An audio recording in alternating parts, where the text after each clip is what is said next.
മനുഷ്യ മനസ്സാക്ഷിയെ ചോദ്യം ചെയ്യുന്നൊരു സിനിമ.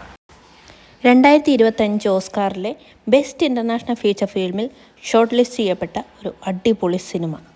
ഒന്നാം ലോക മഹായുദ്ധത്തിന് ശേഷം ഡെൻമാർക്കിലെ കോപ്പൻഹേഗനിൽ അതിജീവനത്തിനായി പോരാടുകയാണ് കരോലീന. കരോലീന ഒരു ഫാക്ടറിയിലാണ് ജോലി ചെയ്യുന്നത്. ആ ഫാക്ടറി ഉടമയിൽ നിന്ന് കരോലീന പ്രഗ്നൻ്റ് ആവുന്നുണ്ട്. തുടർന്ന് കരോലീനെ വിവാഹം കഴിക്കാമെന്നൊക്കെ ഫാക്ടറി ഉടമ പറയുന്നുണ്ടെങ്കിലും ചില സാഹചര്യങ്ങളുടെ സമ്മർദ്ദങ്ങൾ മൂലം വിവാഹം കഴിക്കുന്നില്ല. ഗർഭാവസ്ഥയെ തന്നെ ഈ കുഞ്ഞിനെ കൊല്ലാനായിട്ട് കരോലീന നോക്കുന്നുണ്ട്. പക്ഷെ അതൊന്നും നടക്കുന്നില്ല. അവസാനം അമ്മമാരില്ലാത്ത കുഞ്ഞുങ്ങളെ ദത്തു നൽകുന്ന ടാഗ്മാറിൻ എന്ന യുവതിക്ക് കരോലീന ഈ കുഞ്ഞിനെ നൽകുന്നു. പിന്നീട് ഗത്യന്തരമില്ലാത്ത അവിടുത്തെ കുഞ്ഞുങ്ങൾക്ക് മുലപ്പാൽ നൽകാനും കരോലീന നിർബന്ധിതയാകുന്നു. പിന്നീട് അവിടെ ഒരു കൊലപാതക പരമ്പര തന്നെ നടക്കുന്നു. അതിനെല്ലാം മറുപടിയായിട്ട് ടാഗ്മാറിൻ പറയുന്നത് അമ്മമാർക്ക് വേണ്ടാത്ത കുഞ്ഞുങ്ങൾ ഭൂമിക്കൊരു ബാധ്യതയാണ്. ഈ കഷ്ടതകളിൽ നിന്ന് പാവം ആ അമ്മമാർക്കൊരു ആശ്വാസം ചൊരിയുക മാത്രമാണ് ഞാൻ ചെയ്തത്.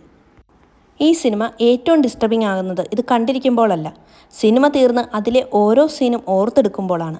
യഥാർത്ഥ കഥയെ ആസ്പദമാക്കിയെടുത്ത മസ്റ്റ് വാച്ച് ഡാനിഷ് ചിത്രം. എല്ലാവർക്കും ഈ സിനിമ ഇഷ്ടപ്പെടണമെന്നില്ല. കാരണം ഇതൊരു മൂഡിലുള്ള ഒരു സിനിമയാണ്, ബ്ലാക്ക് ആൻഡ് വൈറ്റ് സിനിമയാണ്. എന്നാലും ഒന്ന് കണ്ടു നോക്കിക്കോളൂ മൂവിനെ the girl with the needle.